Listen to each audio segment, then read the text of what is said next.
द्वारिकाधीशम्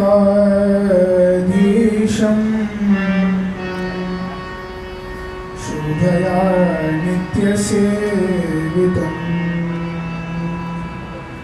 शङ्खचक्रादिसंयुक्तम् घनश्यामं चतुर्भुजम् नमामि श्रीबालप्रभुः विठ्ठलेश सुपूजितम् आनन्दघनगौराङ्गम् यशोदोत्सङ्गलालितम् सौन्दर्यं निजगद्गतं प्रकटितं स्त्रीगूढभावात्मकम् पुंरूपं च पुनस्तदन्तर्गतं प्राविशत्स्वप्रिये संसृष्टा वयोर्बभौ रसमयः कृष्णो हि यत्साक्षिकम् रूपं तत्कृतयात्मकं परमविध्येयं सदा वल्लभम् न मन्त्रेण तन्त्रेण च ज्ञानसिद्धिर्न वैकुण्ठबुद्धेस्तु वैकुण्ठलोके गतिर्विठ्ठलेशे रतिर्विठ्ठलेशे मतिर्विठ्ठलेशे सदा वै नमस्ते। श्री गोवर्धन नाथ की जय, श्री द्वारिकाधीश की जय, श्री श्रीलाल प्यारे की जय, श्याम सुंदर श्री अम्मे उपस्थित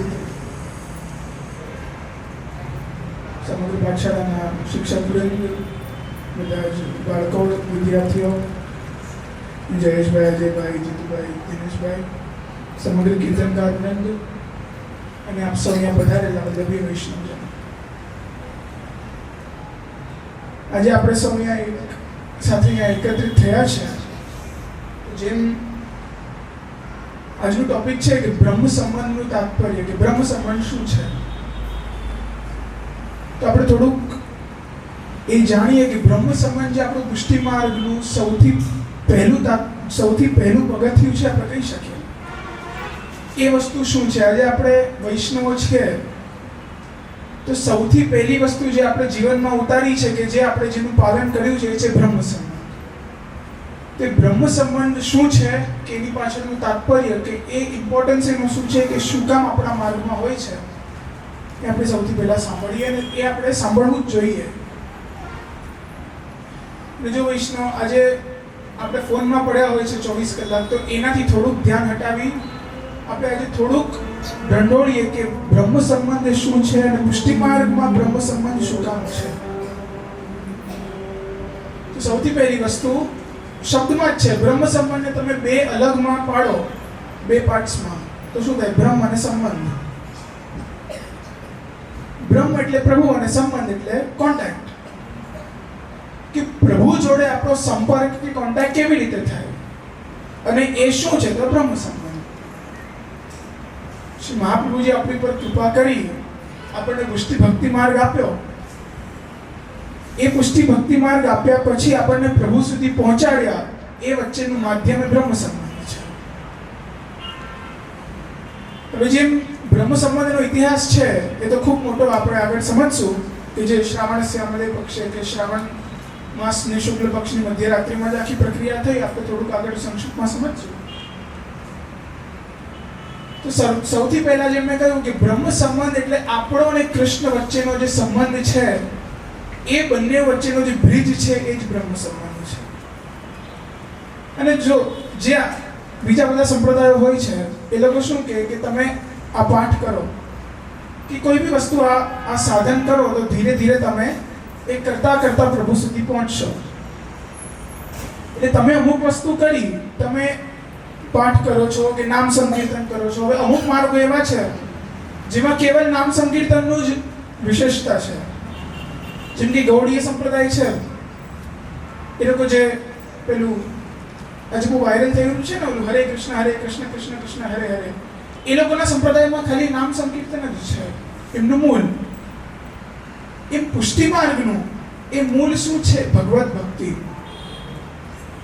આપણામાં કોઈ સાધન વિશેષ નથી કે તમે 24 કલાક નામ રટ્યા રાખો, કે તમે પાઠ કર્યા રાખો, કે આ વસ્તુ કર્યા રાખો તો જ તમને પ્રભુ મળશે. ને જો મજા તો શું છે, તમે પિતૃચરણના વચનામૃતમાં સાંભળ્યું હશે કે જ્યાં બાકી બધા માર્ગો છે એ જ્યાં સાધન કરતા કરતા પ્રભુ સુધી પહોંચે છે, અને પુષ્ટિ માર્ગ ત્યાંથી જ શરૂ થાય છે. પ્રભુ આપણા ઘરે પધારી અને આપણા પાસે સેવા અંગીકાર કરે છે, એ જ પુષ્ટિ માર્ગનું પહેલું પગથિયું છે કે તમારી પાસે પ્રભુ પધારે અને પછી તમે પ્રભુની સેવા કરવાની શરૂઆત કરો. અને અન્ય માર્ગોમાં તો કેવું કે તમે ધીરે ધીરે ધીરે ધીરે કરીને પ્રભુ સુધી પહોંચો ને પછી પ્રભુ તમારી સેવા અંગીકાર કરે છે. પણ પુષ્ટિ માર્ગ વિશેષમાં તો પહેલાથી જ આપણે પ્રભુની શરણમાં આવીને પ્રભુની સેવા કરીએ છીએ. તે આપણી પુષ્ટિ માર્ગની વિલક્ષણતા છે. પુષ્ટિ માર્ગ એટલે શું? જો ધ પાથ ઓફ ગ્રેસ, જે કૃપાનો માર્ગ આપણે કહીએ ને, એ પ્રભુની વિશેષ કૃપા છે. પુષ્ટિ માર્ગમાં એ આપણને ક્યારે પ્રાપ્ત થાય છે? જ્યારે આપણે બ્રહ્મ સંબંધ લઈએ, કે આપણે એ કેટેગરીના બનીએ. બ્રહ્મ સંબંધ એક આપણા પુષ્ટિ માર્ગની કહેવાય ને એક એડવાન્સ દીક્ષા છે. હવે જેમ આપણે સૌથી પહેલા નામ સ્મરણ દીક્ષા લઈએ, આપણે નાના હોય કે જેવી આપણી વય હોય, નાના હોય મોટા હોય કઈ બી, જે બાળકો આપણને આપણા કર્ણમાં અષ્ટાક્ષર મંત્ર આપી, જે આપણને પ્રથમ કંઠી આપણા કંઠમાં આપણે ધારણ કરીએ છીએ, એને આપણે કહીએ છીએ નામ સ્મરણ. અને પછી આગળ વધતા વધતા જ્યારે થોડીક સમજણ આવે છે, જ્યારે થોડીક બુદ્ધિ પરિપક્વ થાય છે, પછી આપણે બ્રહ્મ સંબંધ લઈએ છીએ, જેનાથી આપણને સેવા કરવાનો અધિકાર મળે છે. જો આજકાલ બધાને બહુ ગેરસમજ હોય છે કે બ્રહ્મ સંબંધ લીધું એટલે મારું ગૌરવ પાકું, આપણને ગોલ્ડન ટિકિટ મળી ગઈ કે નહીં, બ્રહ્મ સંબંધ લીધું એટલે આપણે ગૌરવ પહોંચી જ જશું. એ આપણે સમજીએ એની પહેલા એક વસ્તુ આપણે સમજવી જોઈએ કે જો બ્રહ્મ સંબંધ છે ને, એ પુષ્ટિ માર્ગમાં એક એડમિશન છે. જેમ તમે કોઈ સ્કૂલમાં જાઓ, તમને એડમિશન ફોર્મ ભરવું પડે, તમે એમને સ્કૂલમાં ના ભણી શકો. બધા બાળકો સ્કૂલે જ આવશે ને, તો તમે જ્યારે સ્કૂલમાં એન્ટ્રી કરો તો તમારા માતા પિતાએ એક એડમિશન ફોર્મ ભર્યો હોય, જેનાથી એ સ્કૂલવાળા તમને એક્સેપ્ટ કરે કે ના, આજથી અમારો સ્ટુડન્ટ છે. તો એ પુષ્ટિ માર્ગમાં કે આ ભક્તિ માર્ગમાં આપણું એડમિશન શું? તો બ્રહ્મ સંબંધ. એડમિશન ફોર્મ જ બ્રહ્મ સંબંધ છે. તો એ એડમિશન લીધા પછી આપણે આ પુષ્ટિ માર્ગમાં આગળ વધીએ છીએ. અને જેમ મેં કહ્યું કે આજે આપણી એક સમજ છે કે આપણે અગર બ્રહ્મ સંબંધ લીધું તો આપણે ગૌરવ પાક્કું. તો હું તમને કહું કે અગર તમે કોઈ સ્કૂલમાં એડમિશન લો અને પછી એને તમે સિલેબસ જ ના વાંચો, કે એના માટે ભણો જ નહીં, કે તમને શું સારા માર્કે તમે પાસ થાઓ? ન થાઓ. તો એ જ વસ્તુ બ્રહ્મ સંબંધમાં છે. બ્રહ્મ સંબંધ લીધા પછી અગર તમે શ્રી મહાપ્રભુજીના જે બી બતાવેલા જે ગ્રંથો છે, એમનો ઉપદેશ છે, એમનું પાલન ન કરો, કે ઠાકોરજીની સેવા ન કરો, તે બ્રહ્મ સંબંધનો કોઈ અર્થ નથી. એને જ્યાર સુધી તમે સાકાર ન કરો ને, તે બ્રહ્મ સંબંધ ફલિત નથી થતો. જો પ્રભુની કૃપા તો થાય જ, કેમ કે જેમ આવે છે ને સાક્ષાત ભગવતા પ્રોક્તમ, કે જે પ્રભુએ પોતે આજ્ઞા કરી છે, પ્રભુનું વચન ક્યારે વિફળ ન જાય. પણ એ વૈષ્ણવતાના કારણે આપણી જિમ્મેદારી છે કે આપણે બ્રહ્મ સંબંધને સાકાર કરીને સાચા વૈષ્ણવ થઈને નીકળવું જોઈએ. આપણે એમને બેઠા રહીએ. એક જો આજકાલ બહુ પ્રચલિત થઈ ગયું છે કે એ બ્રહ્મ સંબંધ લીધા પછી તમને બીજું કંઈ જ નથી કરવાનું, બસ એ તમે પ્રભુની શરણમાં જતા રહે. પણ એ પાછળની વસ્તુ તો તમે જાણો કે બ્રહ્મ સંબંધ લીધા પછી પુષ્ટિ માર્ગ એ શું છે, બ્રહ્મ સંબંધ શું કામ તમે લીધું છે, એ જ તમને ખબર નથી હોતી. સૌથી પહેલી વસ્તુ છે કે ધૈર્ય આપણામાં જરા બી નથી. તો બ્રહ્મ સંબંધ લો, તરત રિઝલ્ટ જોઈએ એમ થોડી આવી જાય. હવે આપણને આપણા પુણ્યોના કે આપણા જે સત્કર્મો છે એના રિઝલ્ટ્સ તરત જોતા એને અપરાધના રિઝલ્ટ્સ તરત મળે તો તમે જે પાપ કરો એના તમને તરત પરિણામો મળે તો શું થાય? એ નથી જોતું, પણ આપણને એ જોઈએ કે નહીં અમે પુણ્ય કરીએ તો તરત બીજી ક્ષણે કંઈ થઈ જવું જોઈએ. 10 રૂપિયા આપીએ તો આપણે એ જ વિચારીને આપીએ કે સામે 100 રૂપિયા મળશે. તો એ ખોટી વસ્તુ છે. જ્યારે આપણને સત્કર્મનું ફળ તરત નથી મળે, જ્યારે આપણને દુષ્કર્મનું ફળ તરત નથી મળતું, સત્કર્મનું કેવી રીતે મળે? તો એ હૃદયમાં સ્થિત રાખી કે હજી આપણે ખૂબ ધૈર્ય ધારણ કરીને આગળ હજી ખૂબ સેવા કરવાની છે જીવનમાં, અને એ હૃદયમાં સ્થિત રાખીને આપણે નિત્ય સેવા કરવી જોઈએ. અને જો આપણે બ્રહ્મ સંબંધ લઈએ તો મહાપ્રભુજીની સૌથી પહેલી આજ્ઞા, એક વૈષ્ણવ જ્યારે પુષ્ટિ માર્ગમાં એન્ટર થાય છે બ્રહ્મ સંબંધ લીધા પછી, તો સૌથી પહેલો સિદ્ધાંત મહાપ્રભુજીનો શું છે કે કૃષ્ણ સેવા સદા કાર્ય. કે ઠાકોરજીની આમાં જો આ સેન્ટેન્સ મહાપ્રભુજીને એવો છે ને કે એમાં તમે એક બી વર્ડ હટાવી દો ને તો એનો પુષ્ટિ સિદ્ધાંત બનતો જ નથી. પછી કૃષ્ણ સેવા સદા કાર્ય, હવે તમે એમાંથી સેવા હટાવી દો, કૃષ્ણ સદા કાર્ય કોઈ અર્થ નથી મળતો.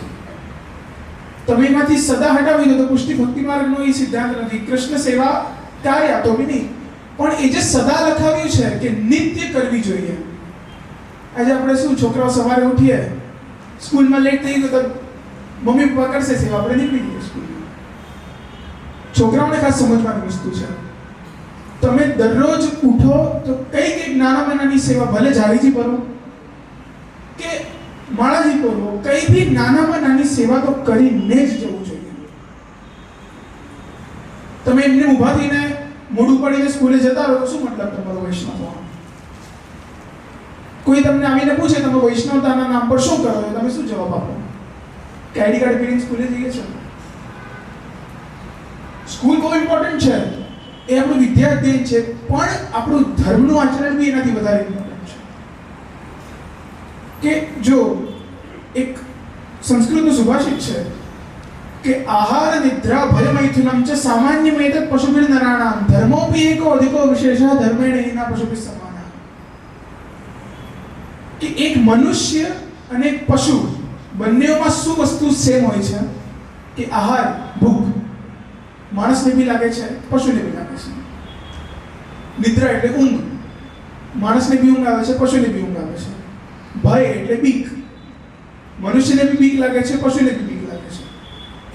અને મૈથુન એટલે સૃષ્ટિ ઉત્પન્ન કરવાની પ્રક્રિયા, કે જે પેઢી વધારવાની પ્રક્રિયા હોય, જેને આપણે રિપ્રોડક્શન કહીએ છીએ, એ માણસોમાં બી હોય છે અને પશુઓમાં બી હોય છે. એક જ એવી વસ્તુ જે મનુષ્ય અને પશુમાં એ અલગ હોય છે, શું હોય છે? ધર્મ. ધર્મો બી એકો અધિકો વિશેષ, કે ધર્મ જ એક વિશેષ વસ્તુ છે, અને ધર્મ ન હોય તો ધર્મેણ હિના પશુભિ સમાના, કે અગર ધર્મ ન હોય ને તો આપણે એક જાનવર જેવા જ છીએ, આપણે કહી શકીએ પશુ જેવા છે. તો એ આપણી પરિસ્થિતિ ન થાય એનું આપણે ધ્યાન રાખીએ ને નિત્ય થોડીક તો થોડીક આપણે સેવા કરીએ ને એ કરતા કરતા આપણામાં ભાવ જાગૃત થશે. તો એ આપણે બ્રહ્મ સંબંધ લીધા પછી જ આપણને અધિકાર પ્રાપ્ત થાય છે. ને જો બ્રહ્મ સંબંધને અગર આપણે ઇંગ્લિશમાં સિમ્પ્લિફાય કરીએ ને તો બ્રહ્મ સંબંધ એટલે શું કે till date whatever I thought was mine is now yours. કે આજ સુધી જે મેં વિચાર્યું કે મારું છે એ આજ પછી બધું હું પ્રભુ આપને સમર્પિત કરું છું. જે શબ્દ પર ગૌર આપજો કે જે મેં વિચાર્યું, આપણું તો કંઈ છે જ નહીં, જે આજે આપણે વિચારીએ છીએ ને કે નહીં આ વસ્તુ મારી છે, મારી છે, તો એ જે મેં આજ સુધી વિચારતો હતો કે આ વસ્તુ મારી છે એ પ્રભુ હું આપને સમર્પિત કરું છું. હવે હું તમને પૂછું કે તમારું આ જગતમાં શું છે, તો કોઈ મને એક આન્સર આપો. કોઈ બી હાથ ઉપર કરીને આન્સર આપો કે તમારું આ જગતમાં શું છે. હવે તમે એમ કહી શકો કે આ ધન મારું છે. હવે ધન તો બીજી સેકન્ડે બદલાતું હોય. આ છોકરાએ ચોકલેટ લઈ આવે, 10 રૂપિયા આપી દે, એનું ધન થઈ જાય. કોઈ બી વસ્તુ. હું તમને કહું કે આ દેહ તમારો છે તો ક્યાં સુધી, શરીર ક્યાં સુધી છે? મોટા હોય તો 50 વર્ષ, છોકરા હોય તો 100 વર્ષ. તો એ બધાનું એક લિમિટેડ લિમિટેડ ટાઈમ હોય છે, પણ આપણી અંદરનું જે ચિત્ત હોય છે, જે આત્મા હોય છે, એ જ પ્રભુ જોડે જોડાય છે. જે આપણે ગદ્દીમંત્રમાં કહીએ છીએ ને કે હું આત્મા જોડે સમર્પણ કરું છું આપને, જેમાં ટર્મ આવે છે આત્મના સહ, કે જો હું મારી આત્મા જોડે સહ આપને બધું સમર્પિત કરું છું, કે એ મુખ્ય વસ્તુ તો આપણી આત્મા જ છે. આપણી અંદર જે વસ્તુ છે એ જ સતત ચાલતી રહેવાની છે, એ જ નિત્ય છે. શરીર તો કેવું છે, જો ગીતાજીમાં આવે છે ને કે વાસાંસી જીર્ણાની યથા વિહાય નવાની ગૃહ્ણાની નરોપરાણી યથા શરીરાની વિહાય જીર્ણાની અન્યાની સંયાની નવાની. બીજા અધ્યાયમાં આવે છે કે જેવી રીતે એક એટલે આપણે જ આપણા કપડાં હોય જૂના થઈ જાય કેમ આપણે કાઢીને ફેંકીને બીજા નવા પહેરી લઈએ છીએ, તો જે આપણા વસ્ત્ર જીર્ણ થઈ જાય પછી આપણે બદલી લઈએ છીએ, એમ આ આત્મા બી જ્યારે શરીર જીર્ણ થઈ જાય છે ને તો એ શરીરને બદલીને બીજા શરીરમાં પ્રવેશી જાય છે. તો જે બી પ્રભુ જોડે સંબંધ છે આપણી આત્માનો છે, એટલે મહાપ્રભુજીની કૃપા દ્વારા આપણે આત્મા સમર્પિત કર્યું છે, એને આપણે આત્મસમર્પણ કહીએ છીએ. હવે આપણામાં એવી લાયકાત નથી કે આપણે આત્મા કે બ્રહ્મ જ્ઞાન લઈ શકીએ, તો એની માટે સૌથી પહેલું પગથિયું શું? સર્વસમર્પણ. કે જેમ મેં કહ્યું ને કે till date whatever was mine or whatever I thought was mine is now yours. કે આજ સુધી જે મેં વિચાર્યું કે મારું છે હવે આપનું છે. એ સર્વસમર્પણ શું? જો સુંદર પ્રસંગ છે કુંભનદાસજી, કે જ્યારે બધાએ પ્રાય સાંભળ્યો હશે કે શ્રી ગુસાઈજીનો ઉત્સવ આવી રહ્યો હતો, તો બધા જ જે બી સેવકો હતા એ લોકો બધાએ મળીને નિશ્ચિત કર્યું શ્રીનાથજીની આજ્ઞાથી કે આપણે કાકાજીનો ઉત્સવ બહુ સુંદર રીતે મનાવો છે. તો બધા એકત્રિત થયા, કોઈ એક સેવા પધરાવી. છેલ્લે વારી આવી કુંભનદાસજી. કુંભનદાસજી પાસે એ સમયે એક પાડો હતો, એ પાડા ઉપર એ વનમાં જઈ લાકડા કાપીને વેચી આવે અને એનાથી પોતાનું જીવન ચલાવે, પોતાનું પેટ ભરે. તો હવે એ સમય શું થયું કે એમને લેશ માત્ર બી વિચાર કર્યા વગર પાડો વેચી નાખ્યો. એ સમયનો ₹1.5 આવ્યો, એ ₹1.5 લઈ શ્રીજીની સેવામાં એમને અંગીકાર કર્યો. એમને જરા બી વિચાર્યું નહીં કે મારું કાલે શું થશે. અને આજે શું આપણે પ્રભુને એક ચાંદીના વેણુજી કરાવવા હોય તો આપણે કેટલું વિચાર કરીએ કે અરે આટલા જતા રહેશે, આટલા રૂપિયા જતા રહેશે, આ તે. હવે છે કોનું? તો એ કુંભનદાસજી લેશ માત્ર બી વિચાર ન કર્યો કે મારે આવતીકાલે મારું પેટ બી કેવી રીતે ભરવું. અને એક હવે કોઈ તમને કે તમારા જે સેવા સ્વરૂપો છે એમની માટે તમે ઘર બાર બધું વેચીને જે દ્રવ્ય છે ઠાકોરજીને ચંડાળમાં સમર્પિત કરી દો, કરી શકશો? પૂછું છું, કરી શકશો? તો જો એ પુષ્ટિ માર્ગ છે ને આજે આપણે ક્યાં આવી ગયા છે?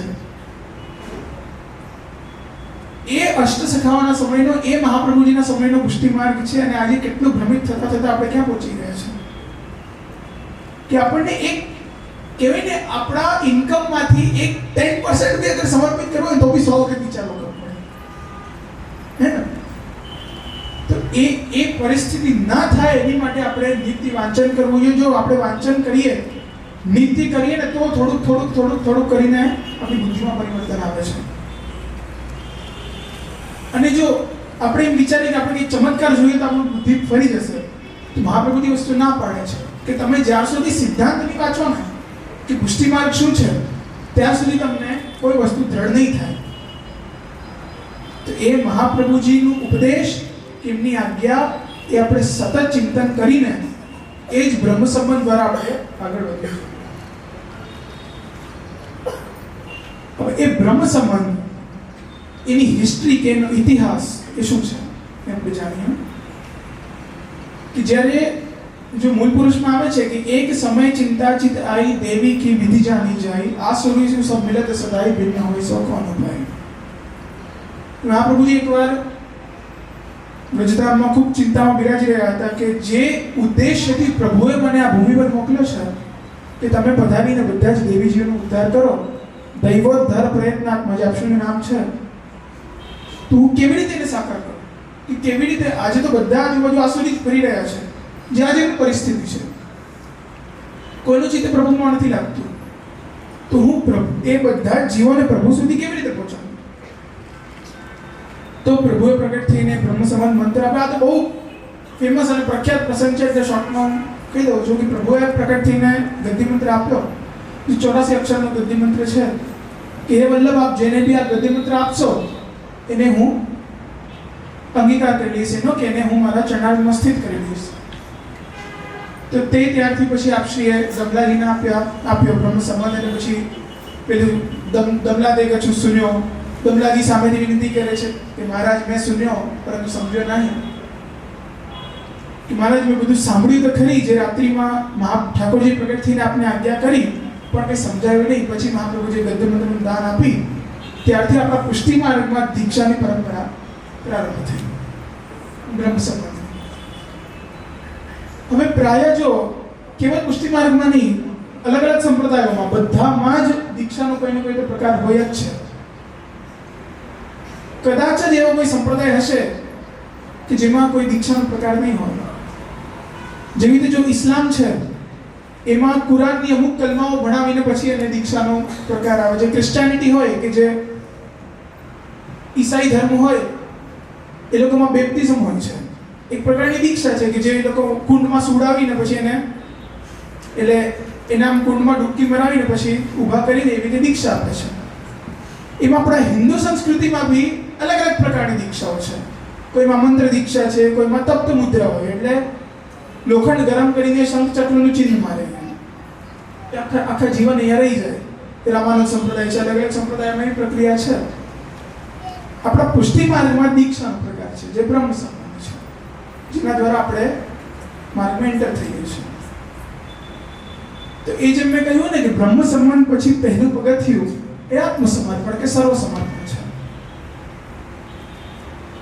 હવે જો કુંભનદાસજીનો પ્રસંગ છે ને, એવો જ સુંદર એક ગુજરાતના ખેડૂતનો બી પ્રસંગ છે. કે ગુજરાતનો ખેડૂત હતો, એની પાસે કેટલી જગ્યા, ખાલી એક નારિયેળનું ઝાડ હોય ને એટલી જ જગ્યા હતી.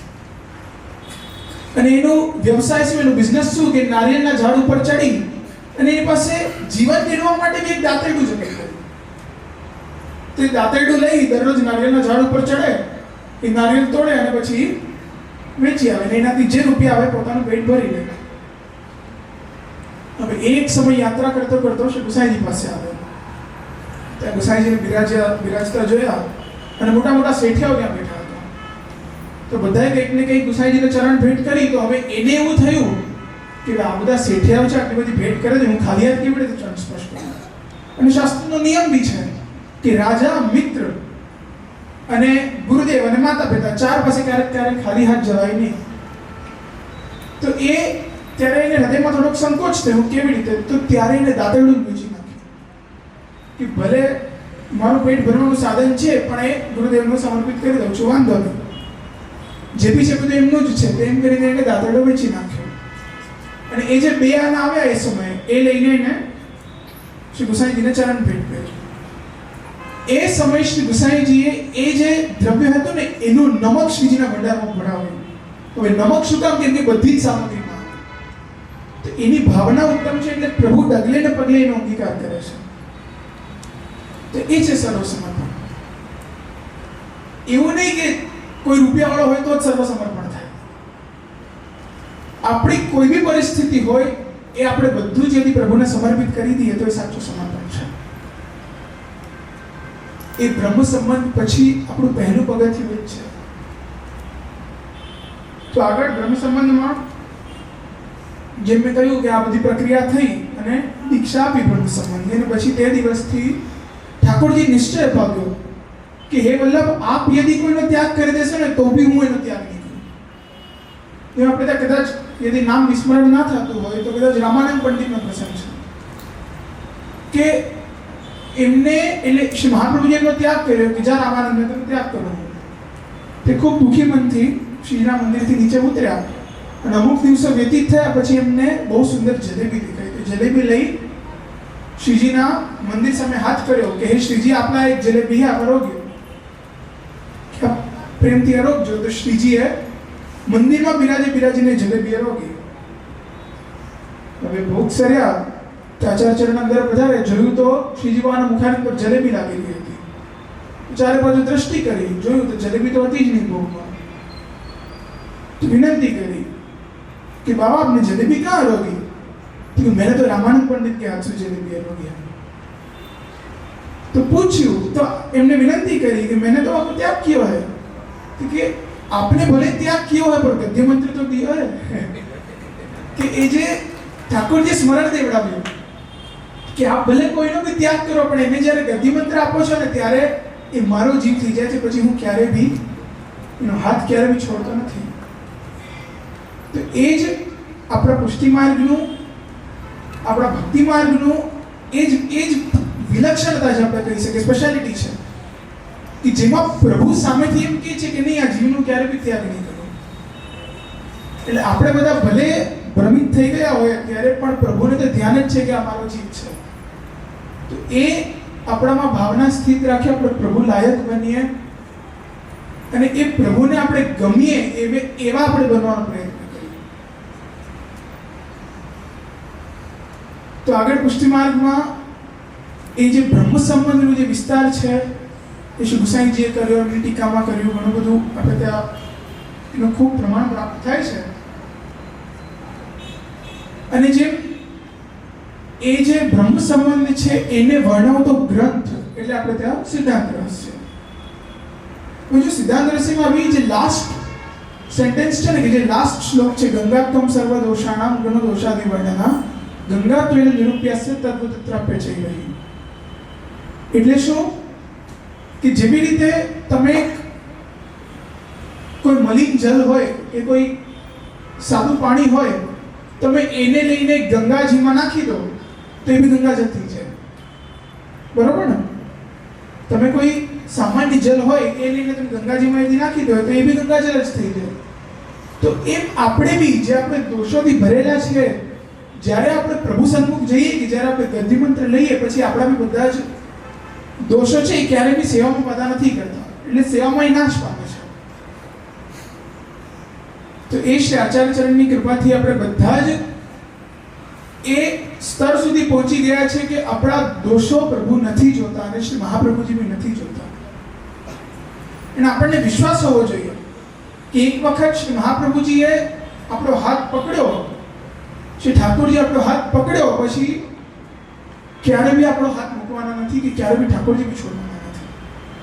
તો એની માટે જો કાઠિયાવાડ છે એટલે હું કહું કે બહુ જ પ્રખ્યાત ધોળ છે કે વલ્લભે રહ્યો છે મારો હાથ, એનો મને ભારે ભરોસો. તો આપણે બધા મળીને 2 મિનિટ એનું ગાન કરીએ, પાછા પુનઃ આપણે શ્રવણ કરીશું.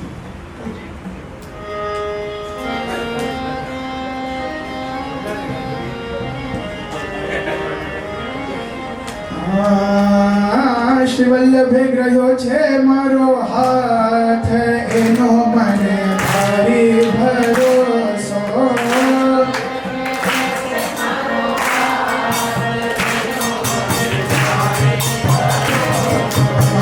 વલ્લભે ગ્રહ્યો છે મારો હાથ, એનો મને ભારી ભરોસો.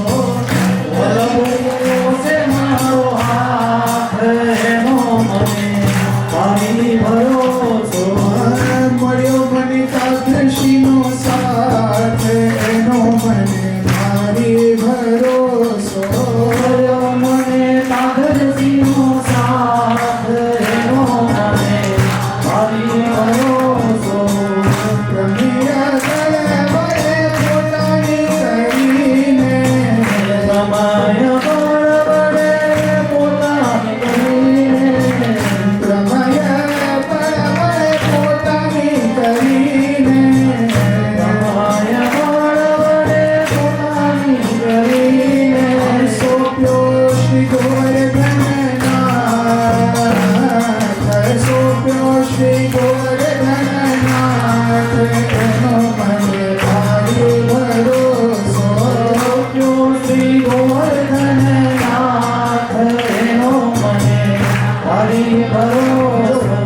એટલું સુંદર કે પ્રમેય બળ વડે પોતાની કરીને સોંપ્યો શ્રી ગોવર્ધનનાથ.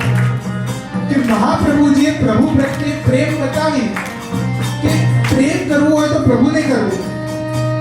એ પુષ્ટિ માર્ગનો જે મેન આપણે કહી શકીએ જે પાયો છે એ બતાવીને પછી મને સોંપ્યો શ્રી ગોવર્ધન કે પછી મારો હાથ લઈ શ્રીજી મહારાજના હાથમાં સોંપ્યો છે.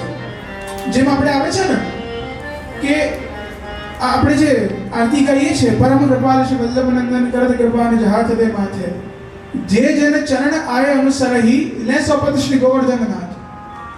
કે એકવાર જ્યારે આપણો હાથ પકડી લે છે પછી એ શ્રીજી બાવાને સોંપી તરત જ દે છે. તો એ પ્રમેય બળ વડે પોતાની કરી સોંપ્યો શ્રી ગોવર્ધન નાથ. એ જ આપણા પુષ્ટિ માર્ગમાં આપણો વિશ્વાસ એ શ્રી વલ્લભ પર હોવો જોઈએ.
જો વલ્લભે કહ્યો છે મારો હાથ એનો મને ભારી ભરોસો.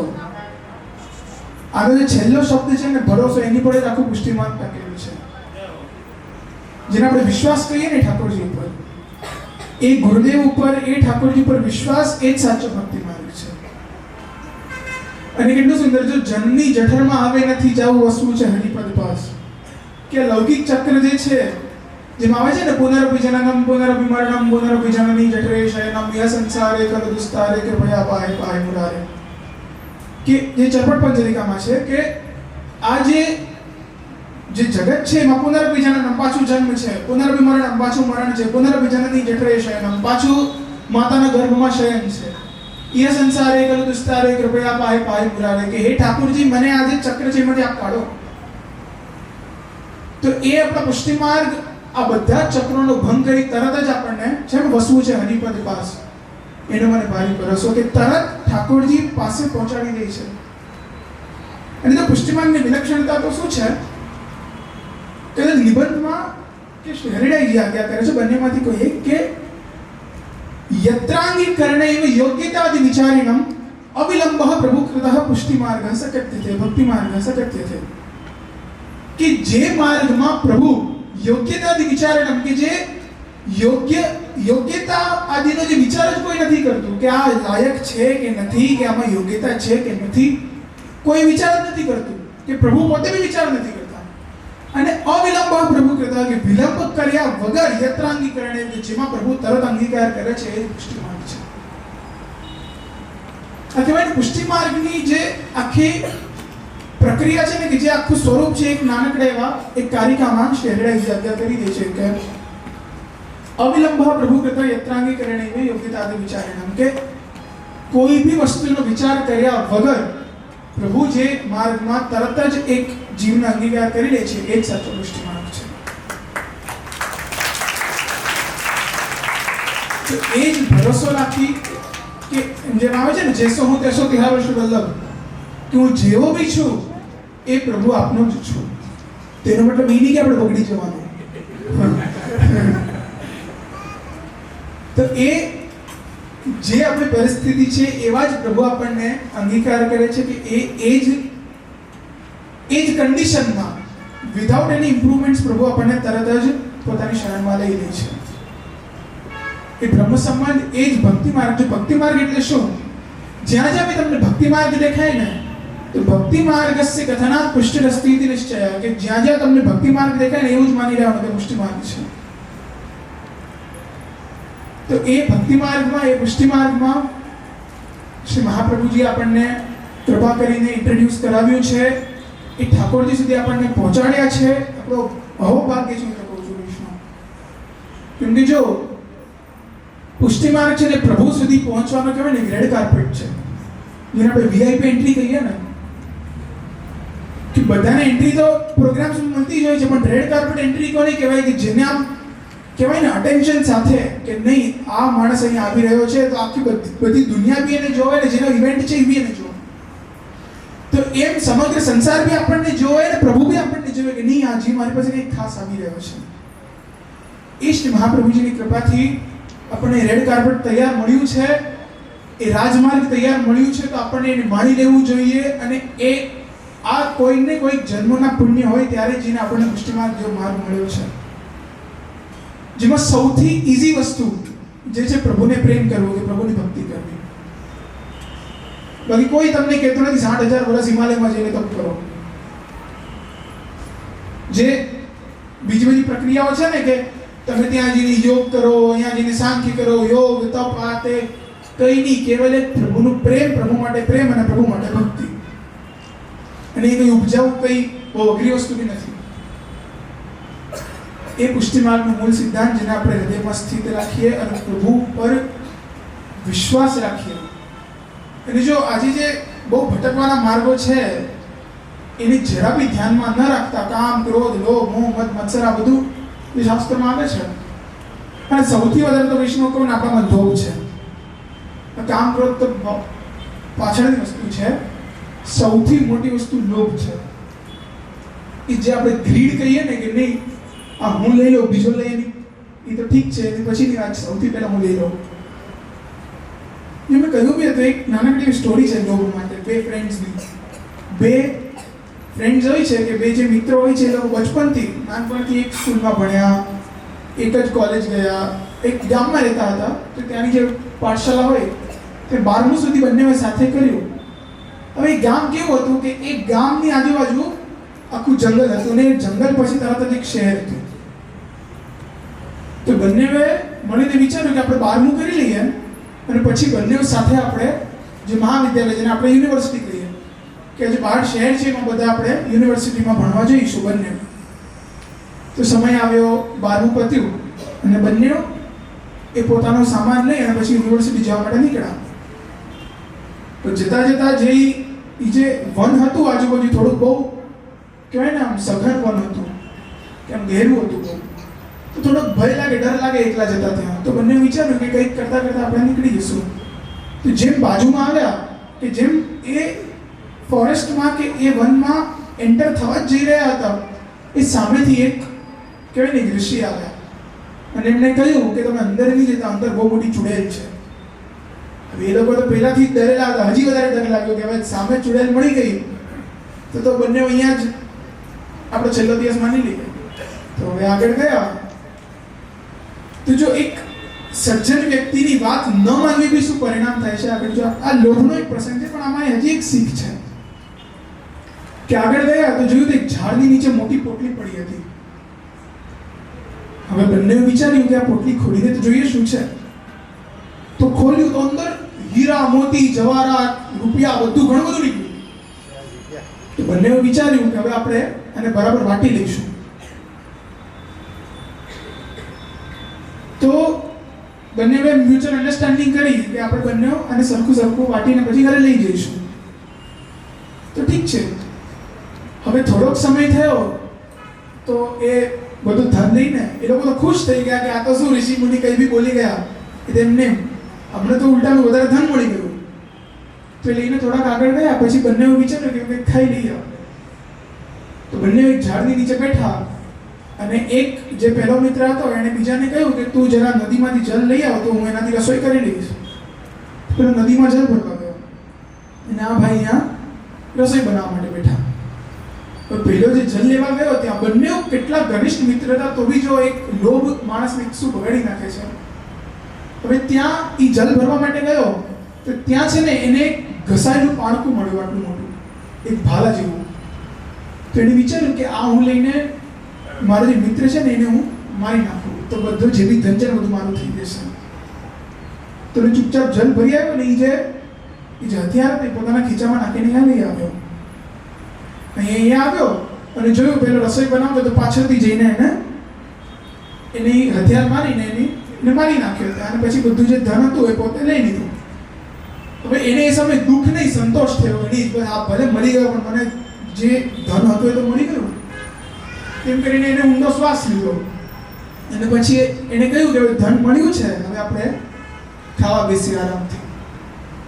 તો એ બધી જ ચિંતા છોડીને આરામથી ખાવા માટે બેઠો.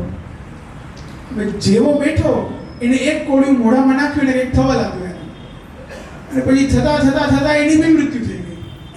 પછી પાછળથી ખબર પડી કે જે બીજો મિત્ર હતો ને એને બી ભોજનમાં વિષ મેળવી દીધું હતું કે જેનાથી એને બી બધું ધન પ્રાપ્ત થઈ જાય. તો એ લોભ એ માણસને એટલો બગાડી નાખે છે કે એ સંબંધ બી નથી જોતો. માતા, પિતા, ભાઈ, બેન કઈ નહીં. હવે આજે આપણે પરિસ્થિતિ જોઈએ જ છે ને, ભાઈ ઝઘડે છે, પુત્ર ને પિતા ઝઘડે છે. એ તો બહુ શરમનાક વસ્તુ છે વૈષ્ણવ. જો જ્યારે આ બધી વસ્તુ થવા લાગે ને તો એક આપણને પોતાને હૃદયમાં કંઈક આમ અડચણ આવી જાય કે આ શું ક્યાં પહોંચી ગયા લોકો.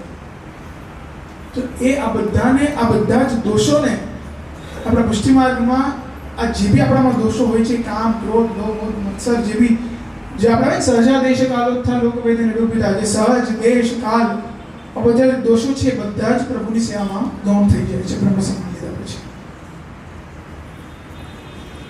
તો એ બ્રહ્મ સંબંધની એટલી ઉત્કૃષ્ટતા કે આપણને તરત જો બધી ફરીને વસ્તુ ત્યાં જ આવે છે કે દોષ જોયા વગર પ્રભુ પાસે શ્રી મહાપ્રભુજી આપણને સમર્પિત કરી નાખે છે. અને જો એક સંસ્કૃતનું સુભાષિત છે કે વાસઃ કાંચન પંચરે નૃપગરામ ભોજૈસ્તનુમાર્જનમ ભક્ષુસ્વાદુ રસાલ દાડિનું ફલમ પેયમ સુધાભમ પયા પાઠા સંસદિ રામ નામ સતતમ ધીરસ્ય કીરસ્ય મે હાહાહંત તથા જન્મ વિટભિ ક્રોડમ મનોધાવતિ. કે એક પોપટ છે ને, આ આપણી પરિસ્થિતિ છે. હવે જો આપણો વૈષ્ણવ કેવો આ ભારી ભરકમ શ્લોક સાંભળે ને એટલે આમ શું શું કે આપણે કન્ફ્યુઝ થઈ જઈએ. તો એ શ્લોકો કોઈ બી આચાર્ય પીઠથી કોઈ બી શ્લોકો બોલાવવામાં આવે તો એક પ્રમાણ માટે બોલાવવામાં આવતા હોય છે. એક એક્સપેક્ટેશન હોય કે તમે શ્લોક યાદ કરશો.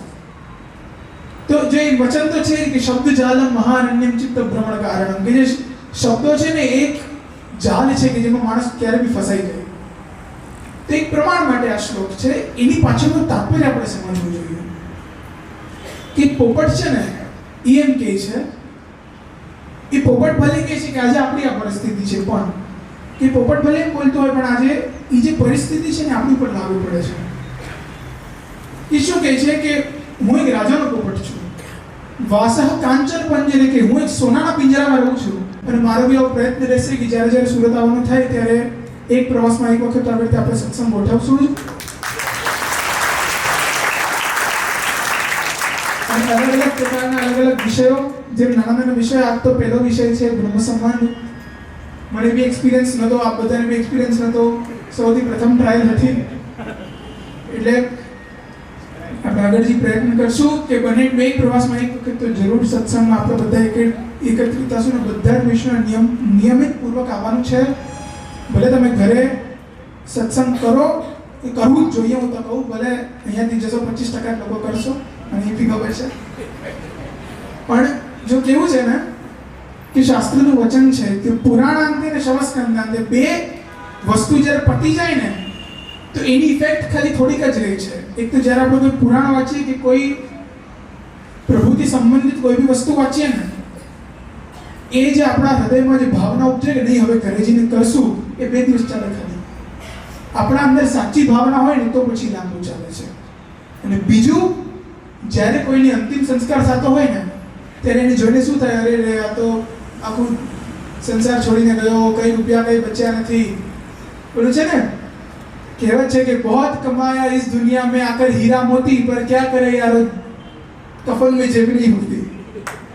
તો એ બધાના હૃદયમાં એક ચિત્તમાં કંઈ ને કંઈથી આવી જ જાય છે કે આ માણસ બળી રહ્યો છે, એને તો ક્યાં કંઈ જીવનમાં એટલું બધું કર્યું પણ કંઈ લઈ નથી જતો. પણ એ આપણે સ્મશાનમાંથી બહાર નીકળ્યા નથી ને સીધો 25,000 નું શું થયું, એ પરિસ્થિતિ આ બે જગ્યાએ એવું થાય જ છે. અને એ જો શાસ્ત્ર બી કહે છે પણ આપણે એને ખોટી પાડવાનું છે. જો એ આપણા પાસે આ મોકો છે કે આપણે શાસ્ત્ર વચન ખોટું પાડી શકીએ કે પુરાણાંતે કે જે તમે ક્યારેય બી પ્રભુથી સંબંધિત કોઈ બી વસ્તુ સાંભળો તેનું ચોક્કસ ઘરે જઈને પાલન કરવું જોઈએ. અને દિવસમાં 10 મિનિટ તો 10 મિનિટ સાથે બેસીને સત્સંગ કરવું જ જોઈએ. એ જ પ્રભુના ચરણારમાં વિનંતી કરું કે સદૈવ આપ સૌ ખૂબ પ્રભુના કૃપાપાત્ર બનો અને ખૂબ આપ સૌની ભક્તિમાં વૃદ્ધિ થાય, એટલું જ કહી મારી વાણીને વિરામ આપું.